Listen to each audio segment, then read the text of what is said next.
Hello ရှောင်းမိန်ပါဒီနေ့ပြောပြမယ်ပရာလောကဇလန်လေးရတော့စာရေးသူမိုင်ရာရေးသားထားတဲ့မဖိတ်ခေါ်ပဲညာတိုင်းရောက်လာတဲ့အမျိုးသမီး2ယောက်ပဲဖြစ်ပါတယ်ရှောင်းမိန်ရဲ့ YouTube channel လေးကနေပရာလောကဇလန်တို့လေးတွေကိုနေ့စဉ်တင်ဆက်ပေးနေတာဖြစ်လို့ like and subscribe လေးလည်းလုပ်သွားပေးကြပါအောင်နော်အောင်မိုးနေရဲ့အဆောင်ဟာမျိုးလက်ကောင်အချက်အချာကြတဲ့နေရာမှာရှိရဲ့အဆောင်ရဲ့အဆောက်အဦက3တက်တိုက်ကိုမှအလေတက်တဲ့မှာလှီကားတက်ပြီးပညာအပြိုင်အခန်းတွေဖွဲ့ထားတဲ့ပုံစံမျိုးအဆောင်နေတဲ့သူတွေကတော့အနေနဲ့အရရက်ကလာတဲ့ចောင်းသားအစုံပေါ့ဝန်ထမ်းသမားတွေလည်းရှိရောရှိပေမဲ့အဆောင်ပိုင်ရှင်ကចောင်းသားတွေကိုပဲတေချာရွေးလက်ခံထားတော့ဘေးပုံ3ပုံလောက်ကចောင်းသားတွေများတယ်အောင်မိုးကအဆောင်ပိုင်ရှင်ရဲ့သားဖုံးပြေးနဲ့တငယ်ချင်းတွေတက္ကသိုလ်စတက်တုန်းကမှခင်ကြပေမဲ့ဖုံးပြေးနေတာ type 2လို့ငယ်ပေါင်းနေလို့ခင်သွားကြတာဒီအဆောင်မှာနေဖြစ်တာကလည်းဖုံးပြေးကြောင်းလို့ပြောလို့ရတယ်တခြားအခန်းတွေမှာကတခန်းမှာ4-5ယောက်နေကြပေမဲ့အောင်မိုးကတော့အပေါ်ဆုံးတက်ကဖုံးပြေးအခန်းမှာပဲနေတာမလို့2ယောက်တခန်းလို့ပြောရမှာပေါ့အောင်မိုးအဆောင်ကလူတော်တော်များများနဲ့ခင်ပေမဲ့တချို့နဲ့ကြတော့လေအစိမကက်လာတော့ခက်တန်းနေမယ်တည့်ရဲ့အတိုင်းယောက်ျားလေးလည်းဖြစ်လူငယ်လည်းဖြစ်ဆိုတော့ကြည့်ရင်ကြည့်သလိုမကြည့်ရင်မကြည့်သလိုပဲဟန်ဆောင်ပြီးအပေါ်ရန်ရှက်ပါးတွေလုံးလို့မရအောင်ဒီလိုနဲ့အဆောင်မှာထူးခြားတာတွေစပြစ်တဲ့ဇက်လန်အစားကအဆောင်မှာကဖုံးပြေပဲပိုင်ရှင်သဘောမျိုးရှိအားဆိုတော့နည်းနည်းပိုလွတ်လပ်တယ်ဖုံးပြေမိဘတွေနေတဲ့အိမ်ကအဆောင်နဲ့မလန့်မကမ်းမှရှိပေမဲ့တခါတလေမှလာစစ်ကြည့်တာမျိုးနေရာထိုင်ခင်းတန်းတော့တခြားအဆောင်နေတဲ့စီနေနဲ့ပူရရဲ့အဆောင်ပိတ်ရှင်ရဲ့တရက်စစ်မီသုံးတာရဲ့စီစစ်တာကလွဲရင်ကျန်တဲ့ပစည်းပစက်တွေတိတ်မရှိဘူးပြောလို့ရတယ်ဒါပေမဲ့အဆောင်အောက်ဆုံးအထက်အဲကန်တွေးတဲ့ပြီးမှလုံးဝမသုံးပဲပြစ်ထားတဲ့စတူကန်လိုအခန်းတစ်ခန်းရှိရဲ့အဲ့ဒီအခန်းကိုတော့ဖုံးပြေးမိဘတွေကသူတို့အိမ်တွင်ပရိဘောဂပစ္စည်းတချို့သိမ်းထားလို့ဆိုပြီးဘသူ့မှမဝင်ဖို့ပြောထားတယ်။တချို့ကလည်းအဲ့ဒီအခန်းကတရေလျှောက်တယ်ပြောကြပေမဲ့ဘသူမှနှစ်ဖူးတွေ့ဒူးတွေ့မကြုံဘူးတော့အမှုမဲ့အမှတ်မဲ့ပါပဲ။ဒီလိုနဲ့အရင်ကဘာဆိုဘာမှမဖြစ်ဘူးတဲ့အဆောင်မှာစကြုံရတဲ့ထူးထူးဆန်းဆန်းကိစ္စကအတန်ယောက်ျားလေးအဆောင်ဆိုတော့ညအတော်နဲ့တဲ့အထိလည်းမအိပ်ကြတဲ့သူတွေကမအိပ်ကြသေးဘူး။မအိပ်တဲ့ထဲမှာအောင်မိုးလဲပါတယ်။မအိတ်သေးပဲအခန်းမှာဘောလိဝုဒ်ဇာကာကြည့်နေတော့ဝမ်းနဲ့ပက်လက်ငိုနေတန်းကိုကြားရတယ်။ငိုတန်းကမိန်းကလေးငိုတန်းအတန်ကအကျယ်ကြီးကြားရတာမျိုးမဟုတ်ဘူး။ခတ်တိုးတိုးပင်မဲ့ပီပီတတတော့ရှိရဲ့။အောင်မိုးဇာကာကိုခဏရက်ပြီးအတန်ကိုသိချာနာဆွင့်ကြည့်လိုက်တယ်။ငိုတန်းမှငိုတန်းအစ်စ်အတန်အနေထားရတခြားအခန်းတွေကဇာကာကြည့်နေတာနေမှာပဲဆိုပြီးအာယုံမထားပဲနေလိုက်တယ်။တော်တော်ကြာတဲ့အထိအတန်ကရက်သွားလိုက်ပြန်ကြားရလိုက်နဲ့ကြားတော့နည်းနည်းအာယုံနောက်လာတယ်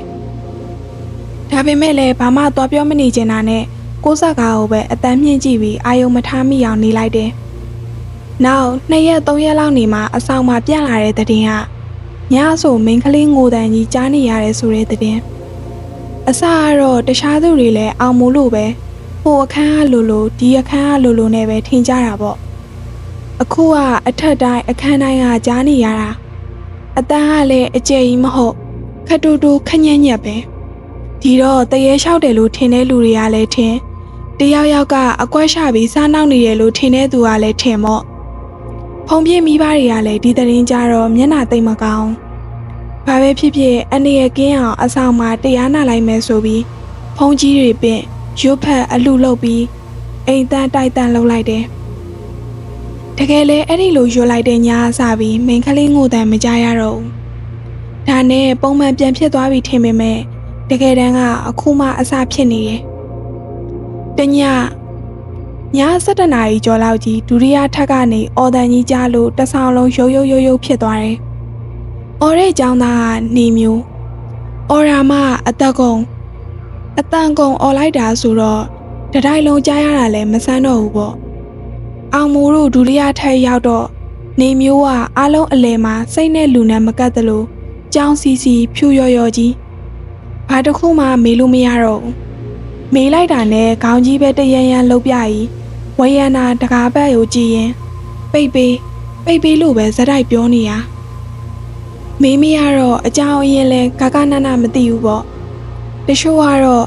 နေမျိုးကအရင်ကတည်းကညာဘက်တွေဆိုပလင်းကင်ကျန်းတဲ့သူဆိုတော့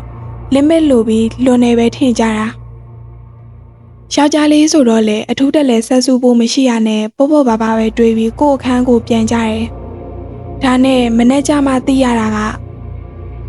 မင်းညကနေမျိုးကထုံးစံအတိုင်းအရက်နည်းနည်းတောက်ရင်ဝေယနာဘက်ကိုထွက်ထိုင်နေရတောင်းနေရလူမြမာဆိုတော့ဝေယနာမီးကိုလည်းပိတ်ထားလိုက်တယ်အတွေးသမားဆိုတော့အမောင်ထဲမှာတွေးရင်ငေးရင်တောက်ရင်ပေါ့အဲ့ဒီအချိန်မှာဝေယနာတွေကိုပုတ်ခနဲ့အလုံးတစ်လုံးပြည့်ဝင်လာတယ်နေမျိုးလှည့်ကြည့်လိုက်တော့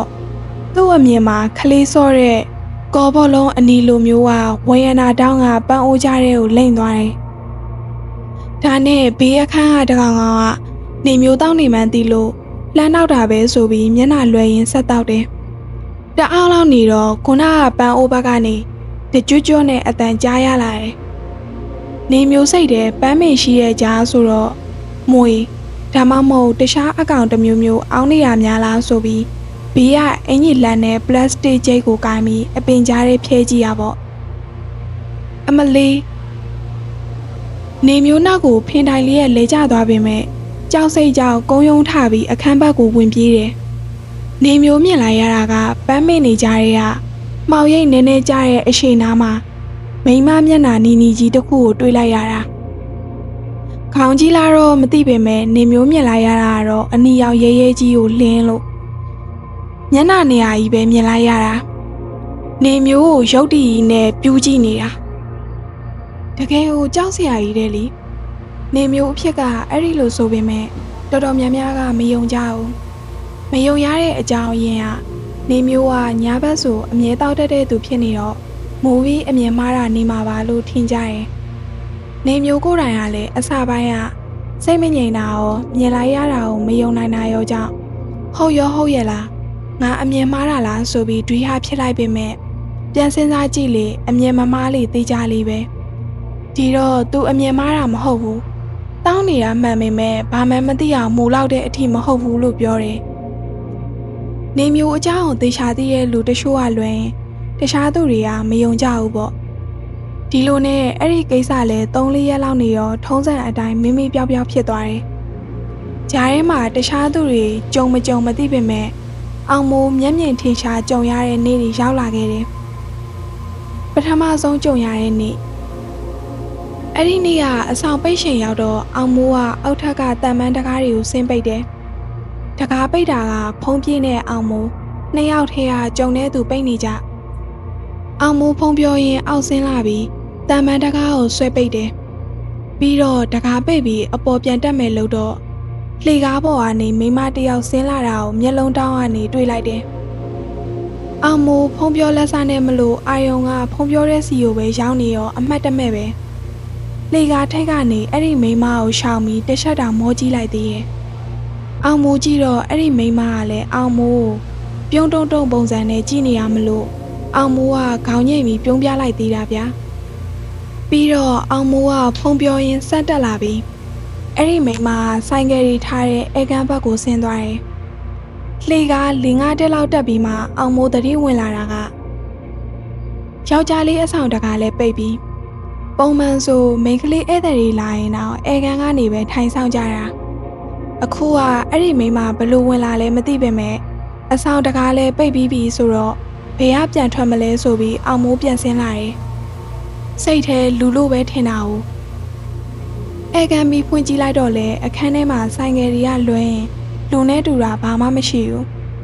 ဒါပေမဲ့အောင်မိုးကြောင်ညိုကြောင်ကြားမကြံကုန်းကွာငုံကြည့်ပြီးရှာလဲအရေးရောင်တော့မတွေ့ရဘူးပြီးတော့ဘာလို့မှမသိရုတ်တရက်ကြီးကြက်သိန်းနေထလာတယ်ဒါနဲ့အောင်မိုးနည်းနည်းသဘောပေါက်စပြုတ်လာပြီးအပေါ်ပဲတက်ရမလို့ဆက်ပဲရှာရအောင်မလို့ဒွိဟာစိတ်နဲ့လှေကားပေါ်ပြန်တက်လာရင်ငါသေချာတွေးလိုက်တာပါဘယ်ရောက်သွားတာလဲဆိုပြီးတော့တယောက်တည်းရေရွတ်မိတဲ့အခါငါ့ကိုရှာနေရလားဆိုပြီးတော့နာနာလေးကပ်ပြောသလိုအတန်ကြားလိုက်တော့ရှာကနေလှည့်ကြည့်လိုက်မိရဲ့ ရှက်ရှင်းကြည့်လိုက်တာပဲမဲ့နောက်မှဘယ်သူမှရှိမနေဘူးအောင်မိုးမျက်လုံးကြီးပြိုးပြီးတော့ကြောက်နေတော့မှပဲလှေကအောက်ဘက်ကနေဘာလူလုံးမှမမြင်ရပဲမိမရေတန်တဟီဟီနဲ့ထွက်လာတော့မှသဘောပေါက်ပြီးကြက်သိန်းတွေတပြန်းပြန်းထလာတယ်ဒီတော့ဘာပြောကောင်းမလဲအတကုံပြေးတော့တာပေါ့ဖုံးပြေးကိုပြောပြတော့ဖုံးပြေးကတရေမဟုတ်ပဲလူဆိုရင်ဘယ်လိုလုပ်မလဲ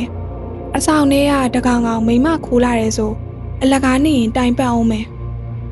အဲ့လိုပြောပြီးနှစ်ယောက်သားတခန်းဝင်တခန်းထွက်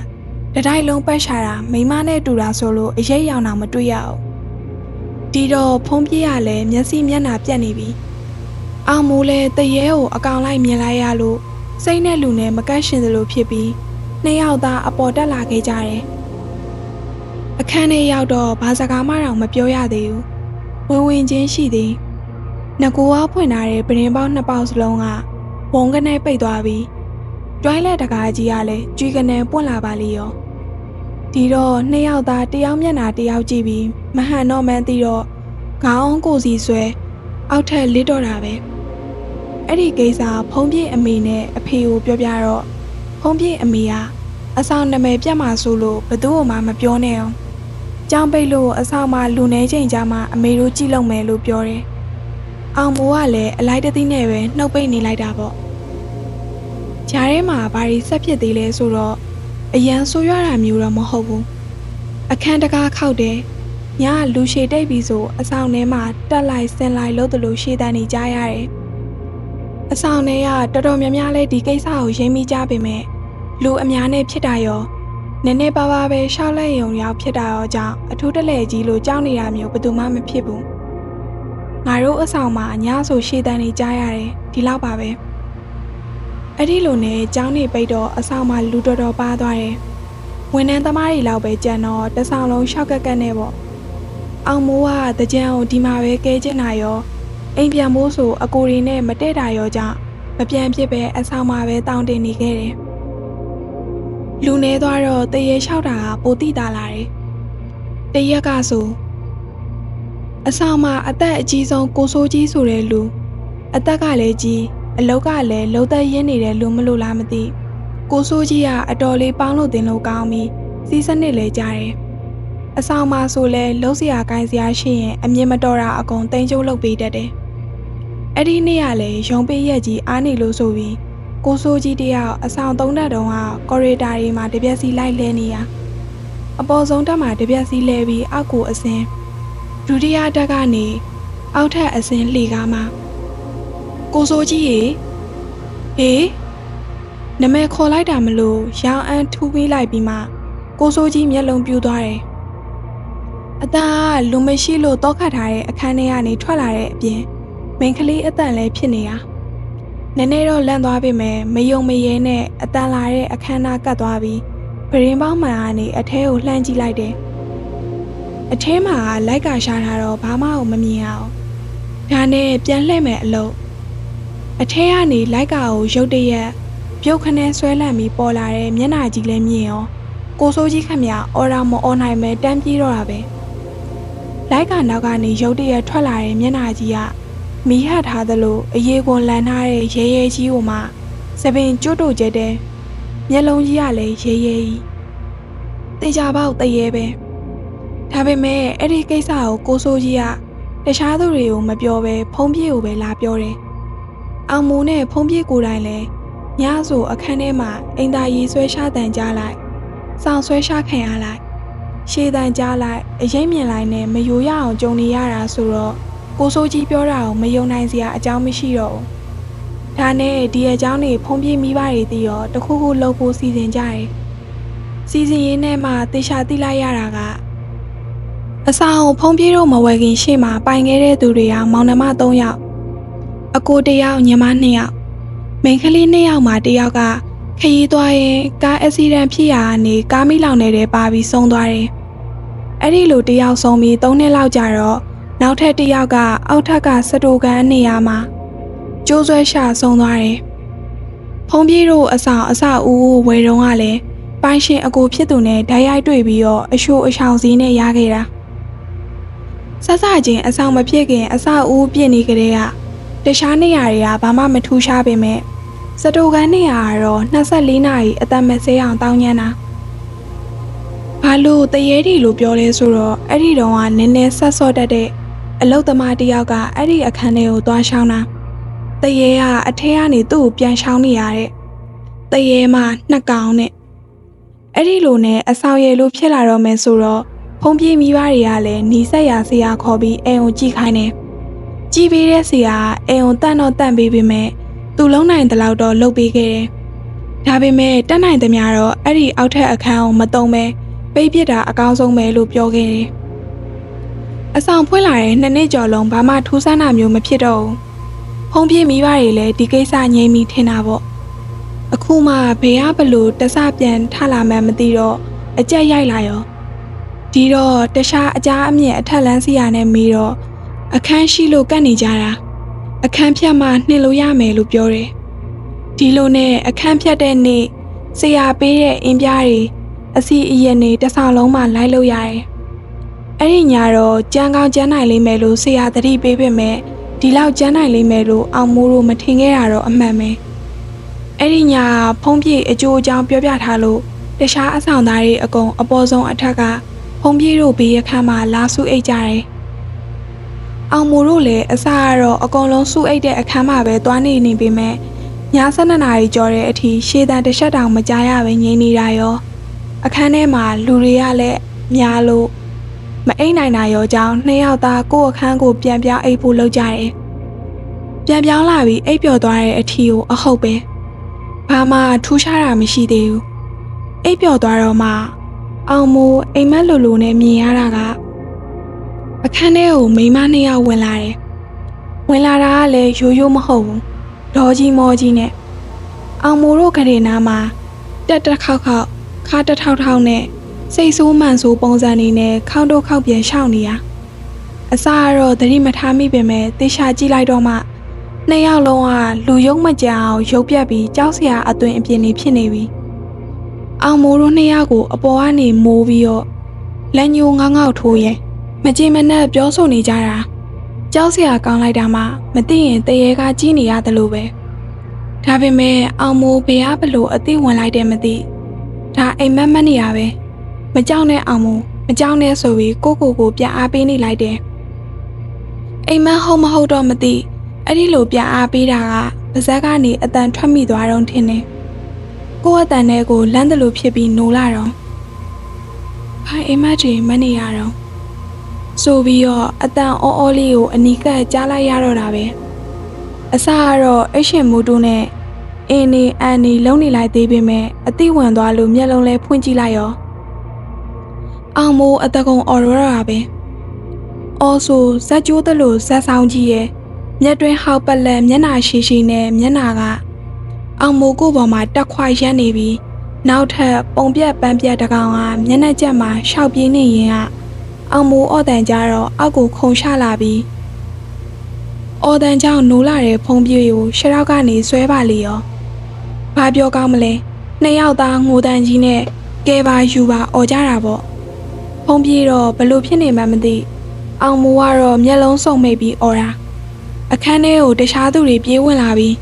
အောင်မိုးမဖြစ်ကြတာလေလို့မေးတဲ့နေကြတဲ့အထီကိုမျက်လုံးမဖွင့်ရဘူးနည်းနည်းလေးအသိပြန်ကတ်တယ်လို့ဖြစ်မှမျက်လုံးဖွင့်ကြည့်လိုက်တော့ဘေးကန်းကလူတွေအကုန်အောင်မိုးတို့အခန်းထဲရောက်နေကြပြီဖုံးပြေးကလည်းကြောင်တယ်လို့ဖြစ်သွားလို့ဘေးမှာဝိုင်းပြီးတော့နှိမ့်နေပေးနေကြတာအောင်မိုးကတော့မျက်ရည်ရောသေးတွေရောဆူရွှဲနေတာပဲအဲ့ဒီလူတွေဖြစ်တော့ကိုဆိုကြီးကအခန်းထဲကိုပေးရည်ရည်တွေဖြန်းတရားခွေတွေဖွင့်ပြီးကိုယ်တိုင်လည်းအတန်ကျဲကြီးနဲ့ရွတ်ဖက်ပေးနေတာတရေနှစ်ကောင်ကအခန်းထဲဝင်မလာပေမဲ့အပြင်ကနေတအုံပဲတကားရီဆိုတအုံနဲ့ထူလွန်းကန်လို့ကျွတ်ထွက်ပြီးလာတော့မှတ်ရတယ်ဖုံးပြေးရလဲပြန်တတိလေတော့သူ့အမေစီကိုဖုံးအကျိုးအကြောင်းဆက်ပြောပေမဲ့သားတို့ကလူများတယ်ဘာမှစိတ်မပူနဲ့အပြင်မှာတော့တောင်းညမ်းနေလို့အမေတို့မလာခင်နေလို့ပြောလိုက်တယ်